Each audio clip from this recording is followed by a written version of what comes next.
9월 7일 법률방송 러투데이 시작하겠습니다. 첫 소식입니다. 박근혜 전 대통령 블랙리스트 재판의 증인으로 나온 김종덕 전 문체부 장관이 박 전 대통령이 문체부에서 잘못된 영화 관리도 못하느냐는 취지로 질책했다는 증언을 했습니다. 박 전 대통령이 문학의 블랙리스트 관련 사실상 직접 지시를 내렸다는 폭탄 발언을 한 겁니다. 정순영 기자입니다. 오늘 박근혜 전 대통령 블랙리스트 재판에 증인으로 나온 김종덕 전 문체부 장관은 검찰신문에 작심 발언을 이어나갔습니다. 김 전 장관은 먼저 2015년 1월 박 전 대통령이 예정에 없이 호출해 청와대로 들어가 만났다고 밝혔습니다. 이 자리에서 박 전 대통령은 영화 제작하는 사람이 문제다. 잘못된 영화를 보고 젊은이들이 잘못된 생각을 한다. 이 나라가 어떻게 만들어졌는데 정치 편향적인 영화에 지원하면 안 된다. 문체부에서 그런 관리가 잘 안 되는 것 같으니 잘 관리해달라는 취지의 질책성 지시를 받았다는 것이 김 전 장관의 진술입니다. 김 전 장관은 그러면서 정치 편향이라고 하신 말씀을 정황으로 봤을 때 진보 좌파의 작품 때문에 걱정돼서 그러시는구나 이해했다고 설명했습니다. 당시는 2014년 10월 부산국제영화제에서 세월호를 다룬 영화 다이빙벨 상영 중단 외압 등으로 논란이 일던 시점입니다. 김 전 장관은 박 전 대통령에게 질책을 받은 이틀 뒤 김상률 당시 교육문화수석으로부터 정치 편향 콘텐츠 지원 배제와 이른바 건전 콘텐츠 지원 문제 등에 대한 지시를 재차 받았다고 밝혔습니다. 정치 편향 콘텐츠 지원 배제 지시 등이 거듭된 데 대해 김 전 장관은 제가 대통령께서 무슨 생각하는지까지는 알 수 없고 그렇게 거듭 지시를 내린 건 잘 챙겨보라는 말씀으로 이해했다고 말했습니다. 김 전 장관은 김기춘 전 비서실장에 대해서도 이념 편향적인 것에 국민 세금이 지원되는 것은 바람직하지 않은데 문체부 사업 중에 가는 게 없는지 보조금 지원과 관련된 종합 계획을 만들어 오라는 지시를 받았다고 증언했습니다. 문학의 블랙리스트 기획자와 지시자가 박 전 대통령과 김 전 실장이라고 증언한 겁니다. 김종덕 전 문체부 장관의 오늘 증언은 김기춘 전 실장, 김 전 장관 등에 대해 블랙리스트 유죄를 선고하면서도 박근혜 전 대통령은 연관이 없다는 김 전 실장의 1심 재판부의 판단을 정면으로 뒤집는 폭탄 진술입니다. 박 전 대통령의 재판부가 어떤 판단을 내릴지 주목됩니다. 법률방송 정순영입니다. 오는 12일 인사청문회를 앞둔 김명수 대법원장 후보자가 자신을 둘러싼 편향성 논란에 대해 적극 해명하는 입장을 국회 인사청문특위 제출 자료에서 밝혔습니다. 김 후보자는 이 자료에서 우리법 연구회와 국제인권법 연구회의 회장을 한 경력이 있다고 해서 저를 진보라고 칭하거나 편향됐다고 평가하는 것은 바람직하지 않다고 밝혔습니다. 김 후보자는 저는 기본권 보장과 소수자 보호라는 사법의 본질적인 사명에 충실한 재판을 해야 한다는 소신으로 임해왔고 이러한 저의 생각이 진보나 보수의 어느 한쪽에 치우친 것이라고 생각하지 않는다고 말했습니다. 덧붙여서 김 후보자는 그간 처리한 사건 중 진보적이라 평가받는 사건들도 있지만 보수적이라고 평가받는 사건들도 상당히 많다며 저를 진보 또는 보수, 좌우의 이분법적인 잣대로 규정하는 것에는 동의하기가 어렵다고 주장했습니다. 김 후보자는 진보 성향 우리법 연구회 회장 그리고 국제인권법 연구회 1, 2대 회장을 지낸 바 있어 문재인 정부의 코드 인사라는 지적이 일각에서 나오기도 했습니다.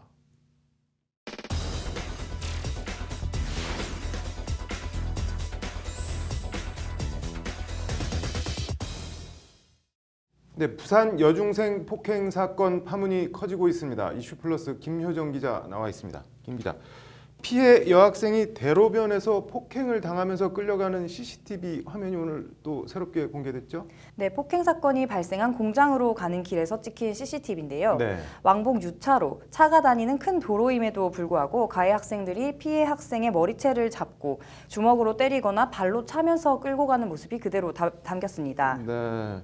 뭐 큰 도로라면 지나가던 사람이나 뭐 차량에서 볼 수 있었을 텐데 목격자가 없었나요? 네, 해당 도로는 식당이나 편의점, 버스 정류장 등이 있는 말 그대로 대로변입니다. 네. 피해 여학생 진술에 따르면 주변 상인이 가해 학생들을 나무라기도 했다고 하는데요. 네. 가해 학생들은 아랑곳 않고 계속 때리면서 데리고 갔다고 합니다. 네. 가해 학생이 피해 학생에게 신고하니 좋았어 라고 하는 말을 들었다는 목격자도 나왔지만 네. 가해 학생들의 폭행을 적극적으로 제지하거나 정작 신고한 사람은 없는 걸로 전해졌습니다. 네, 뭐 이해가 안 가는데 대로변에서 어린 여중생을 집단 폭행하면서 끌고 갔는데 그걸 아무도 신고를 안 했다는 건가요? 결론적으로 해당 여중생 폭행 신고는 들어온 적이 없다고 합니다. 네. 여러 사람이 보는 가운데 아주 끔찍한 범행이 벌어지고 있어도 누가 신고를 하겠지 또는 했겠지 하면서 정작 아무도 신고를 안 하는 제노비스 신드롬, 이른바 방관자 효과라는 심리학 용어가 떠오르는데 딱 그 상황이었던 것 같네요. 예, 결론적으로는 그렇게 됐습니다. 네. 피해 학생 어머니는 딸이 주변에 사람들이 있는 것을 보고 안도를 하기도 했는데 네. 결국 도움의 손길은 없었다 이렇게 말했는데요. 네. 피해 학생은 인적이 드문 공장까지 400여 미터를 끌려가면서 주변에 어떤 도움도 받지 못했고 결국 1시간 반 동안 무자비한 폭행을 당했습니다. 네, 뭐 안타깝네요.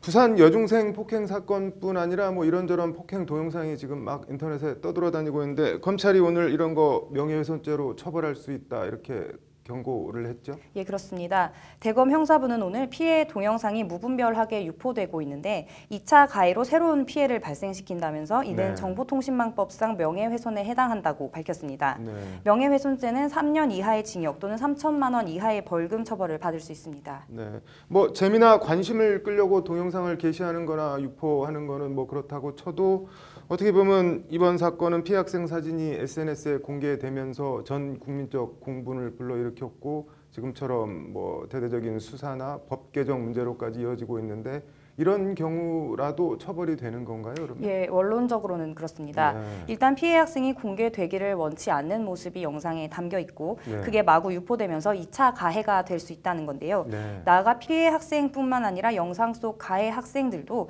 본인들의 폭행 여부와는 별도로 명예훼손죄로 유포자를 고소할 수 있다고 합니다. 네. 강신업 변호사 이야기 들어보시죠. 네. 실제로 그 유포시켜서는 안 되는 거예요. 그렇다고 해서 그걸 갖다가 마구 유포시키고 비난하고 댓글 달아가지고 욕하고 그런 비난이라고 할까 사회적 재판, 여론 재판 아닙니까? 예. 그런 것들이 너무나 이제 들끓다 보니까 검찰에서 약간의 좀 제동을 걸 필요가 있다고 그래서 그런 말을 했다고 봐야겠죠. 뭐 잘못은 잘못이고 죄는 죄지만 그걸 뭐 여러 사람이 볼 수 있도록 공개하는 것은 전혀 별건의 문제라는 거네요. 네, 그렇습니다.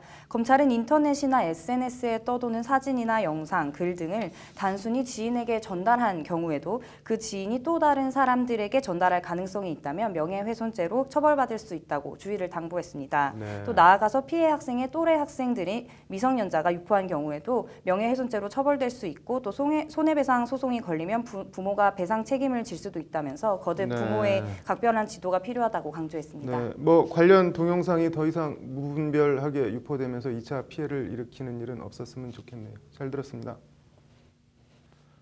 네, 다음 소식입니다. 국정원 댓글 팀장을 지낸 양지회 전 현직 간부들에 대한 구속영장 실질심사가 오늘 열렸습니다. 국정원 댓글 사건 관련자에 대한 검찰의 첫 구속영장 청구인데 심사 결과는 오늘 밤 늦게나 내일 새벽 나올 것으로 보입니다. 이런 가운데 김관진 전 국방부 장관이 군 사이버 사령부의 댓글 공작을 직접 결제한 것으로 나타나 파문이 일고 있습니다. 이철규 기자입니다. 영장 실질 심사를 받기 위해 법원에 나온 국정원 퇴직자 모임 양지회 전 기획실장 노모 씨와 현직 간부 박모 씨는 취재진의 질문에 아무런 답변도 하지 않고 곧장 법정으로 들어갔습니다.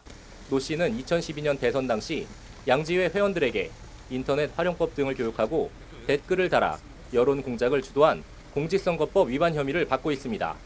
양지회 현직 간부 박 씨는 검찰 수사가 좁혀오자 관련 자료를 숨기거나 삭제한 증거 은닉 혐의입니다. 오늘 검찰에 소환될 예정이었던 민병주 전 국정원 심리전단 단장은 변호사를 선임하지 못했다며 출석을 하루 미뤘습니다. 검찰은 민 전 단장을 국정원 사이버외곽팀 실무 총괄 책임자로 보고 있습니다. 검찰은 민 전 단장에 대한 재수사로 댓글 사건에 대한 윗선 개입 여부를 확인할 계획입니다. 검찰 수사가 빨라지고 있는 가운데 2012년 대선 당시 김관진 국방부 장관이 군 사이버 사령부의 댓글 공작을 직접 결제한 것으로 나타났습니다. 민주당 김혜영 의원실이 확보한 2012 사이버전 작전 지침에 따르면 김관진 전 장관은 지난 2012년 총선과 대선을 앞두고 사이버 심리전 계획을 청와대에 보고한 것으로 드러났습니다. 이를 위해 2012년 한 해에만 47명의 군무원을 새로 뽑아 군 사이버 사령부 심리전단에 배치했습니다. 같은 해 군무원 전체 채용자 79명 중 절반 이상을 심리전단에 배치한 겁니다. 국방부는 군사이버사령부 댓글 공작이 드러난 2014년 관련 조사를 벌였지만 김관진 전 장관은 소환은커녕 서면 조사도 받지 않았고 군 검찰단은 심리전단 단장의 개인 일탈로 결론 내린 바 있습니다. 국방부는 다음 주 청와대 안보실과 함께 댓글 공작 진상규명 태스크포스를 발족, 군 댓글 공작에 대한 전면 재조사에 돌입할 것으로 알려졌습니다. 개인 일탈이 아닌 조직 차원의 여론조작 정황이 속속 드러나며 재수사는 당연시되는 분위기입니다. 관심은 수사가 당시 청와대 어디까지 가느냐에 모아지고 있습니다. 법률방송 이철규입니다.